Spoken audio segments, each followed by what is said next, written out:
Naka mo? Shout out sa mga taga Butuan dia.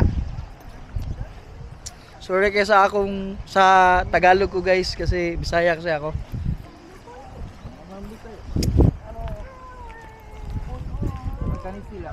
Mainit dito sa Japan pero yung hangin malamig. Woo!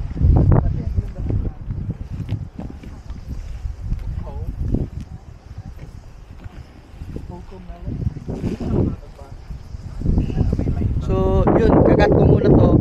Share ko mamaya yung experience namin papunta dito sa Japan. Babu!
What's up guys?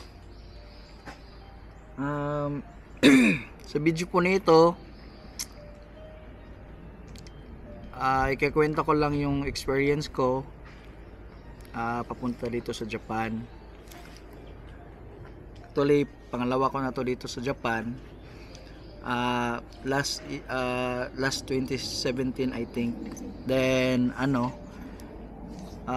pero andito kami ngayon sa Nagoya. Pero pupunta din kami sa baka 2 weeks pa kasi kami dito. So mga siguro baka I think bukas punta kami ng Osaka din, tapos the next day and sa Tokyo. Then yun, kukwento ko lang yung experience ko dito papunta dito sa Japan. First is syempre passport. Kuha tayo ng passport sa DFA. Then yung mga docs na need nila, to valid ID I think. I-check nyo lang sa internet kung yung ngayon latest na hingin nila na requirements. Tapos kung mag-apply na tayo ng visa pa Japan, hanap tayo ng agency na kami dati pa may agency na kami na Golden Tara yung pangalan ng agency namin. Hindi talaga kami niyan. Approve kami lahat palagi. Kasi clean naman kami, sure naman na uuwi talaga kami ng Pinas kasi may trabaho kami doon. Tapos yun. First is apply na tayo ng visa. First is syempre may passport na tayo. Passport. Then certificate of employment na requirements natin. Tapos bank or co-op na savings natin. Ay, lamig dito. Sa savings po natin is 3 to 6 months ata yung hinihingi nila. Yung sa akin 6 months ko lang yung pinasa ko. Yung sa akin. Tapos 2 valid IDs. Kung mag-request yung yung agency na dapat naka A4 lahat sa tapos colored sa pag-print. Tapos yung mga original, syempre isasama din. Kasama na din yung passport mo kasi doon ididikit yung Japan visa if ever approved. Tapos depende po kung kukuha kayo ng ng ticket advance pa Japan kahit wala pa yung visa approve. Tapos yun, depende talaga. Risk lang talaga, ganun. Pero sa amin, nagkuha na kami advance kasi alam naman namin na approve talaga kami. Pero yes, sana ba? Walang cut to. Sana ba ako? Yun. Yun nga, depende sa inyo kung kukuha kayo ng ticket. Pero mura lang talaga yung ticket namin. I think 16,000 or 9,000 balikan na. Manila, Japan, Manila na. Kasi mga 6 months ata yun, 7 months na book namin advance. Then tapos may bibigay yung agency na visa form, mag-apply ka doon. Tapos need siya ng passport size picture. Tapos may babayaran tayo na 5,500. Tapos kung sa agency para Japan visa na babayaran natin. Tapos kung optional siya, kung magpa multiple entry ka, pwede din. Add ka lang ng 500 pesos. Depende yan. Pero sabi nila mahal daw yung agency namin, pero okay lang kasi worth it naman. Kasi gawin naman lahat nila na para ma-approve kami. Pero sure naman talaga kasi yung supported documents namin is clean. Talagang babalik talaga kami kasi yung trabaho talaga namin nasa Pinas. Ang lamig. Mainit dito ngayon pero malamig siya, no, yung hangin. Tapos yun nga, kumpleto na yung requirement sa sa naipinasa. Ipinasa ko na agad sa sa agency, tapos hintay ka na lang ng 1 to 2 weeks kung approve ka ba o decline. Yun. Pero syempre pray tayo na ma-approve, di ba?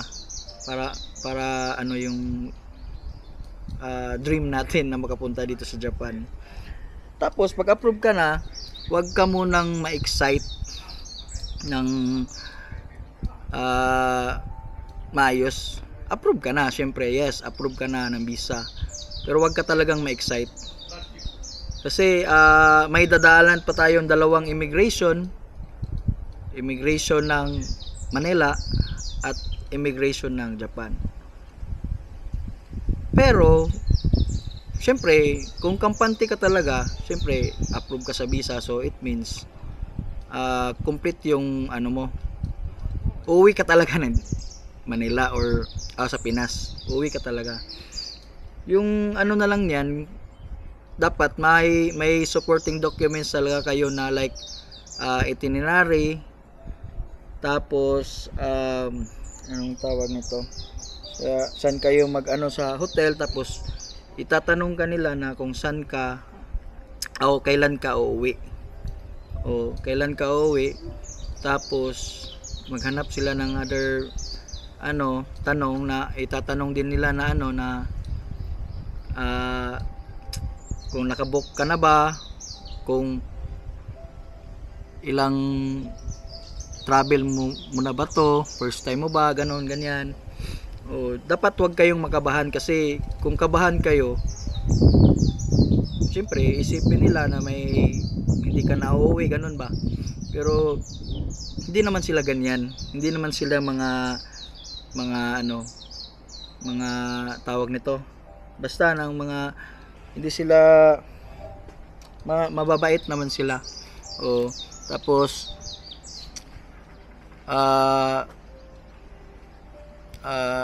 may nakalimutan pa pala ako sabihin. Pagdating natin sa airport sa Manila, check-in po tayo sa tapos check-in po tayo, tapos apply ulit tayo ng e-travel.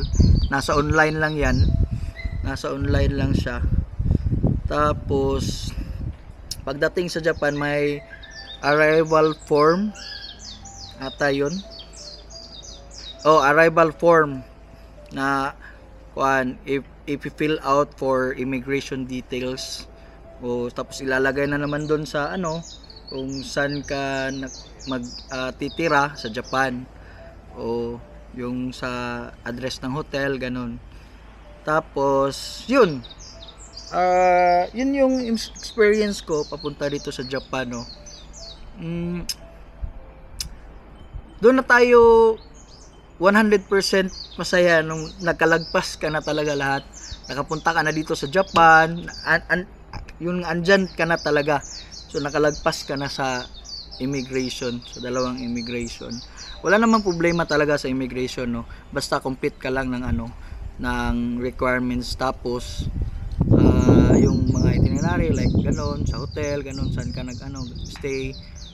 Talagang itatanong lang talaga nila kung kailan ka babalik. Yun lang yung experience ko papunta dito sa Japan.